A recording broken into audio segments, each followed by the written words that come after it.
change the world? Start off by making your bed. If you make your bed every morning, you will have accomplished the first task of the day.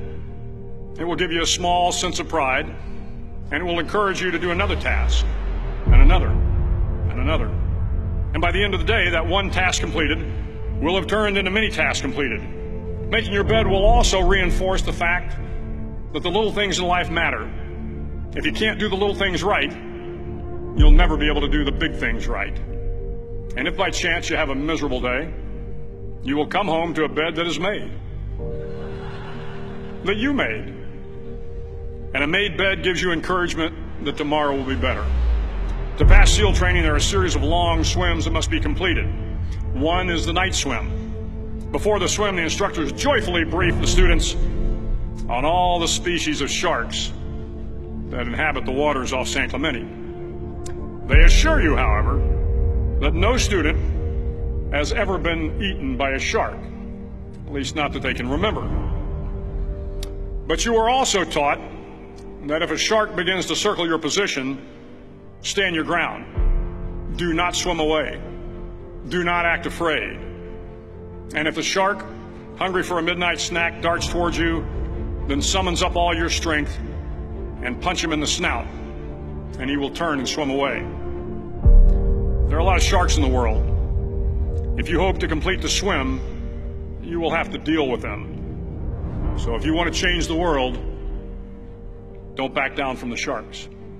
Over a few weeks of difficult training, my SEAL class, which started with 150 men, was down to just 42. There were now 6 boat crews of 7 men each. I was in the boat with the tall guys, but the best boat crew we had was made up of the little guys, the Munchkin crew, we called them. No one was over 5'5". The Munchkin boat crew had 1 American Indian, 1 African American, 1 Polish American, 1 Greek American, 1 Italian American, and 2 tough kids from the Midwest. They out-paddled, outran, and outswam all the other boat crews. The big men in the other boat crews would always make good-natured fun of the tiny little flippers the Munchkins put on their tiny little feet prior to every swim. But somehow these little guys from every corner of the nation and the world always had the last laugh, swimming faster than everyone and reaching the shore long before the rest of us. SEAL training was a great equalizer. Nothing mattered but your will to succeed, not your color, not your ethnic background, not your education, not your social status. If you want to change the world, measure a person by the size of their heart, not by the size of their flippers. The 9th week of training is referred to as Hell Week. It is 6 days of no sleep, constant physical and mental harassment, and 1 special day at the Mud Flats. The Mud Flats are an area between San Diego and Tijuana where the water runs off and creates the Tijuana Sloughs, a swampy patch of terrain where the mud will engulf you. It is on Wednesday of Hell Week that you paddle down to the Mud Flats and spend the next 15 hours trying to survive this freezing cold, the howling wind, and the incessant pressure to quit from the instructors. As the sun began to set that Wednesday evening, my training class, having committed some egregious infraction to rules, was ordered into the mud. The mud consumed each man till there was nothing visible but our heads. The instructors told us we could leave the mud if only 5 men would quit. Only 5 men, just 5 men, and we could get out of the oppressive cold. Looking around the mud flat, it was apparent that some students were about to give up. It was still over 8 hours till the sun came up. 8 more hours of bone-chilling cold.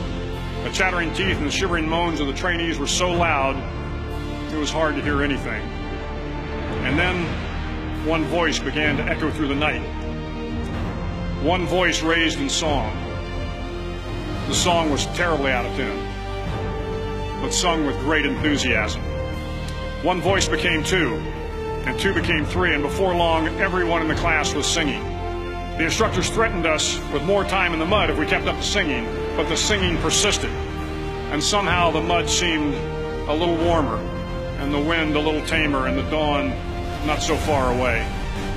If I have learned anything in my time traveling the world, it is the power of hope. The power of one person, a Washington, a Lincoln, King, Mandela, and even a young girl from Pakistan, Malala. One person can change the world by giving people hope. So if you want to change the world, start each day with a task completed. Find someone to help you through life. Respect everyone.